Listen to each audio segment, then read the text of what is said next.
everybody, I'm Angie, and I'm here to ask the questions that you're probably thinking, but maybe too shy to search on internet at 2 a.m. And I'm Ivan, and my job is to make sure Angie doesn't leave today more confused than when we started, which, to be honest, that normally happens. It sure has, more than once, but today I'm feeling good about this one. So, Ivan, let's time you explain this amazing idea that blockchains can have private smart contracts, right? And there is this thing called Midnight that uses zero knowledge proofs to keep data private while still proving everything is correct. Hey, that's a great summary. Here's your gold star. Thank you, thank you. But here is the thing. After that episode, I was lying in bed, looking to the wall and asking myself, who create these proofs? Like, somebody has to do the math, right? And whoever does the math has to see the private data. And that, everyone, is exactly the right question. Because you can have the most amazing zero knowledge system in the world. But if the proof is created on a server you don't control, with keys you don't hold, using data you have given to someone else, Then your privacy depends on the trust with someone else, right? exactly. Your privacy become a pinky promise. And today we're going to break down to the three different paths that solve this problem. And because I know you, I will be using your favorite cartoon for the explanation. Wait, do you mean? Yes, Tom and Jerry. We're explaining serious privacy technology with a cat, a mouse, and a bulldog. I have never been more ready for an episode in my life. Okay, so picture this. Jerry is a user. He's the mouse. He has data which he wants to keep private. Could be money transfers, health records, business deals, whatever. Tom is the bad guy, the cat. He wants to see Jerry's data without Jerry saying it's okay. Could be a hacker, a dishonest insider, a government spying on you, anyone with bad intentions. Classic of Tom, always causing trouble. Now, here's the most important part, and this is what makes the whole idea work. The right defense depends on how strong Tom is and how much Jerry has to lose. What do you mean by that? Well, think about it. If Jerry is a big target, say a large company, a government office, someone with a lot of crypto, then Tom is not just a random hacker. Tom is smart, well funded, and he won't give up. In that case, Jerry needs the strongest possible defense, and he needs to control everything himself, because he simply cannot trust anyone. Okay, that makes sense. Important mouse, dangerous cat. But now, imagine Jerry is just a regular person sending a payment or signing a document. Tom is more ordinary, looking for easy targets, not hunting Jerry specifically. In that case, Jerry could give the job of protecting him to a bodyguard. And let me guess, the bodyguard is Spike, the bulldog, right? Hey, you got it. Big, tough, and reliable. Spike stands between Tom and Jerry.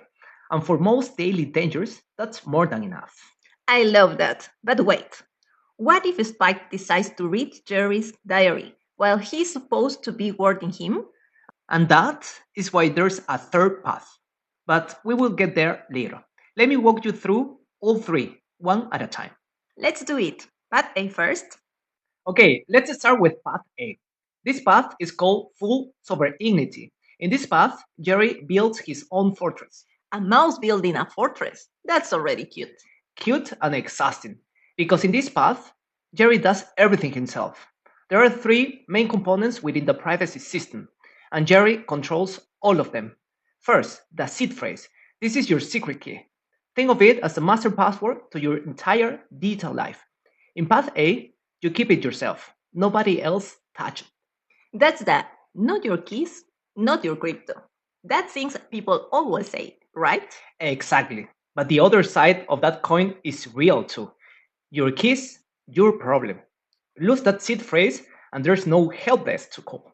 No forget my passport button. It's gone forever. Ouch. Okay, what's the second component? The proof server. This is the most important piece. Every time you use a midnight smart contract, every transaction, every change, a zero knowledge proof has to be created. And that proof needs your private data to work. In path A, you run the proof server on your own computer. Everything happens right there on your device. Your private data never leaves your machine. Your keys never go over the internet. So nobody else can even, in theory, see my information? That's the whole point. If the proof is created on your machine with your keys, using data stored only on your device, the only weak point is you. There's no outside company to get hacked. No employee could be paid to look your private data. Just you and your computer. That sounds amazing, but also kind of heavy. Like, do I need to become a computer expert? And that's the third component, private data storage. In Path A, all your private information lives in your own computer. You handle the backups. You control who can see the information. You're basically your own technology department. Okay, I'm going to be honest. I forgot my Netflix password twice this week. I don't think Path A is for me. Yeah, and that's totally fine. Path A is made for organization with their own security teams, for people who run their own email servers. The technical guys. Yeah, those guys. Full control, full responsibility, great privacy, but hard to use. Like building your own car from zero instead of buying one. Sure, you know every single part, but most people just want to drive to the shop. A perfect comparison, and that's exactly why Path B exists.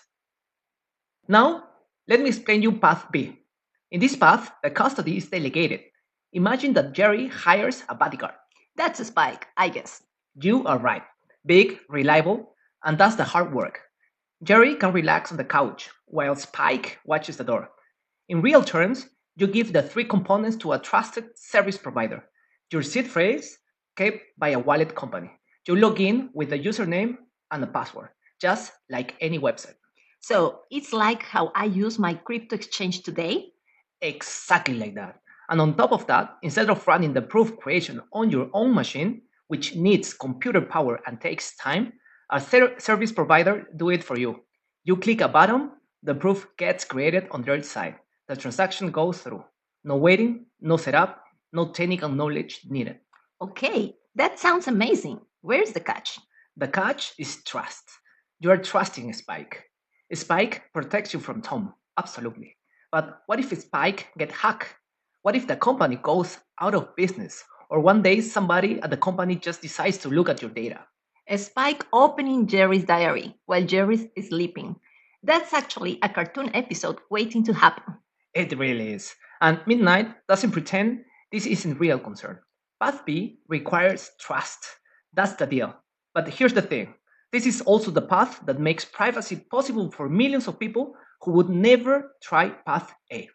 The Gmail way of doing things. Exactly. You're trusting Google with your email. In return, you get something that just works without you needing to run your own mail server. Most people are happy with that deal. And honestly, for most people, the cat they're worried about is a normal everyday cat, and a trusted bodyguard is more than enough.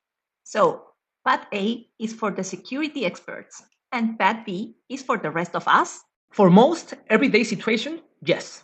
But what if I told you there's a path that gives you the easy of Path B without the trust problem?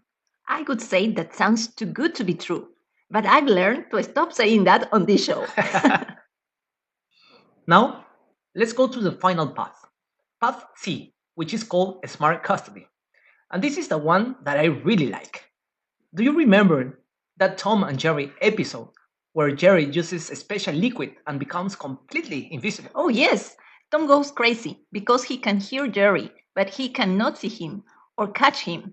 Jerry is right there, eating cheese off the table, and Tom cannot do anything about it. That's exactly the idea behind Path C. Jerry doesn't need to build a fortress like in Path A. He doesn't need to hope that Spike is honest like in Path B. Instead, Jerry uses the invisibility liquid.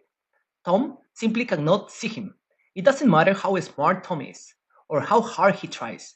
Jerry is invisible. The protection is not about walls or bodyguards. It's about making Jerry impossible to find. Okay, I love that image. But what is the invisibility liquid in real life? Two technologies. The first is called a Trusted Execution Environment, or TEE for short. Think of it as a locked room built inside the computer chip itself. When your data goes into that room, even the company that owns the computer cannot look inside. Not the people who manage the server, not the people who build the software. Nobody. The chip itself blocks everyone out. Wait, so the company running the server cannot even see the data on their own machine? That's exactly the point. The protection comes from the hardware, from the physical chip, not from the company's rule or good behavior. And then there's a second technology called multi-party computation, or MPC. Instead of one company holding one complete key, the key gets split into pieces and each piece goes to a different separate group. No single group ever has enough pieces to see the full key. That's like splitting a treasure map into 5 parts and giving each part to a different pirate. Exactly. And even if one pirate turns bad, they only have one piece, completely useless by itself. Okay, so coming back to the cartoon, Jerry used the invisibility liquid. What does it feel like for the user? It feels exactly like Path B. One click, fast, no hassle. The experience is smooth and simple, but under the surface, you have removed the trust problem. You are not trusting a company or a person. You are trusting math and physics. Just like Jerry with invisibility liquid. He's walking around freely, eating cheese, living his life, and Tom cannot do a thing. So it is the best of both worlds. Easy like path B, but safe like path A. Actually, even safer in some ways, because you don't even need to be a computer expert. That's it. And this is why Path C is the goal, the finish line. It's for everybody who's security without having to trust anyone. So it's not just for the experts, it's for everyone eventually. That's the vision. Path C is where everything is heading. Jerry stays invisible, and Tom never catch him. Okay, so now I'm curious about something. If these 3 paths are so different in how they work, does the blockchain itself know which path you picked? Nope. And that's the beautiful part. No matter which path created the proof, whether it was your own computer in path a cloud server in path B, or a sealed TEE in path C, the proof that arrived on the public ledger looks exactly the same. Wait, really? The chain cannot tell the difference? No, the proof is a proof. It says this calculation is correct and these rules were followed. And the chain check it. It doesn't care where it came from. The math is the same. That's actually wild. So privacy is not about your setup, it's built into the system itself? Exactly. Privacy is a feature of the system, not a feature of your equipment. You choose your security style based on what you need. But on the blockchain, the result looks the same. Nobody can look at the transaction and say, oh, that person used path A, or that one used path B. It's like 3 people arriving at a restaurant through 3 different doors. And once they are sitting on the table, nobody knows which door they used. Hey, I'm still in that comparison. Let me try to put this all together, and you tell me if I'm doing it right. Okay, go for it. So, every time you do something private on midnight, a zero knowledge proof has to be created. That proof needs your private data and your keys. The big question is, who does that and where? Part A, full sovereignty. Is Jerry building a fortress? You do everything yourself. You hold the keys, you run the proof server, you store the data, the strongest privacy, total control, but you need to be a technical expert and you carry all the risk. Perfect. Part B, delegated custody. Is Jerry hiring a spy as a bodyguard? A trusted company handles the keys, creates the proof, stores the data. Amazing user experience. One click, everything works, but you are trusting a spy. If a spy has a problem, you've got a problem. Amazing. One more to go. And Patsy, smart custody. Is Jerry using the invisibility liquid? You don't need a fortress. You don't need a trust a bodyguard. Special technologies called TEE and MPC make you invisible. Tom simply cannot see you. It feels like Pat B from the outside. Easy, one click. But underneath, nobody can betray even if they want to. And this is the future. The path, everything is moving forward. Hey, you got them all. Honestly, I should just let you do the whole show by yourself. Not a chance. I get into 2 sentences and I could start searching. What is the computer chip? And the big finish. All three paths create the exact same proof on the blockchain. The chain cannot tell which path you use. Privacy is built into the system itself. You just pick the door that fits your life. I love that. 3 doors, 3 choices, one identical result.